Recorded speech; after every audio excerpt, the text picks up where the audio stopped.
দেখো খিচুড়ি বানানো হয়ে গেছে। এই যে খিচুড়ি বানানো হয়ে গেছে।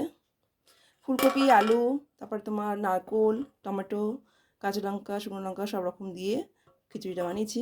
আর ধোঁয়া হচ্ছে তাই জন্য কালারটা এরকম হয়ে যাচ্ছে। খুব সুন্দর একটা সেন্ট আসছে। লাস্টে ঘি দিয়েছি বন্ধুরা। আর এই দেখো কুলের চাটনি করেছি,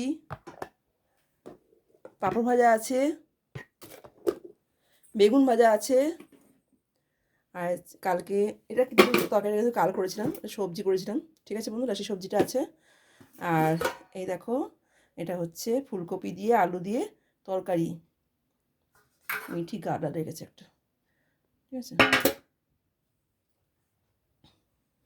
এই যে এটা ফুলকপি তরকারি, চচ্চড়ি আছে, খিচুড়ি, বেগুন ভাজা, পাঁপড় ভাজা, সাথে তোমরা দেখালাম বন্ধুরা এটা কুলে চাটনি, সব রকম আছে। এটা হচ্ছে আমাদের আজকে দুপুরবেলার মেনু।